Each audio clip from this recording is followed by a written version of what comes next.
Bienvenue dans ce tutoriel destiné aux nouveaux saisonniers travaillant en silo. Aujourd'hui, nous allons aborder les points essentiels de l'entretien et de la conduite de chariot. Dans cette vidéo, nous allons aborder 3 points. Partie 1, les choses à vérifier avant de monter dans un chariot élévateur. Partie 2, présentation des commandes en cabine.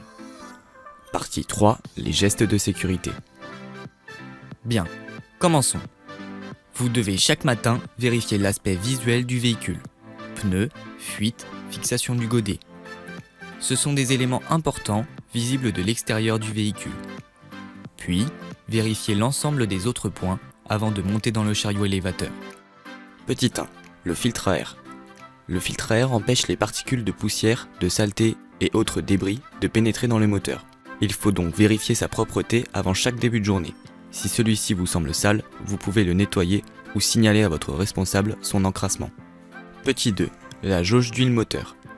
L'huile moteur est essentielle pour la lubrification des pièces mobiles du moteur, réduisant ainsi le frottement et l'usure.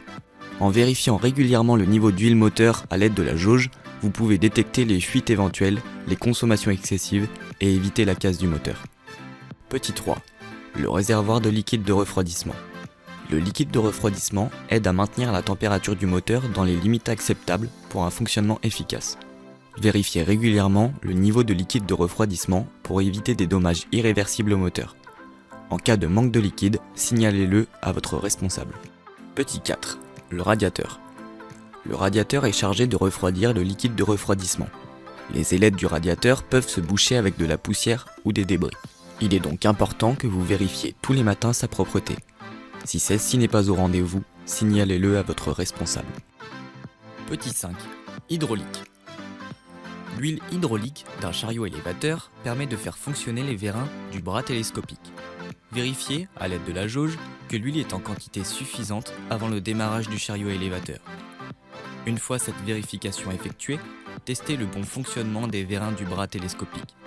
Plus de détails sur les vérifications seront abordés lors de la formation cariste.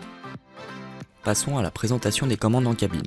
Avant cela, sachez que certains chariots élévateurs peuvent avoir des configurations de commandes différentes de notre exemple, mais leur fonctionnement reste le même. Commençons. La marche avant. La marche arrière. Les vitesses. Les phares et les gyrophares sont obligatoires lorsque vous vous déplacez sur la route ou de nuit. Les 3 positions de direction des roues. Roue avant directrice, circulation routière. Roue avant et arrière directrice dans le sens contraire, braquage court. Roue avant et arrière directrice dans le même sens, déplacement latéral délicat. La pédale de frein. La pédale d'accélérateur. L'essuie-glace et le klaxon. Le tableau de bord qui vous indique les principales données du chariot élévateur. Les produits lave-glace. La climatisation. Code de déverrouillage du chariot élévateur, une option qui n'est pas présente sur tous les chariots. La manette de direction du bras ainsi que du godet du chariot élévateur. Vous avez aussi, placé dans un coin de la cabine, un indicateur de charge. Celui-ci vous met en garde lorsque votre godet est trop lourd et qu'il y a un risque de basculer en avant. Vous semblez maintenant prêt à utiliser de la bonne manière toutes les fonctionnalités du chariot élévateur. Par ailleurs, nous vous rappelons qu'il est important de se tenir à plus de 3 mètres du chariot lorsque celui-ci est en activité.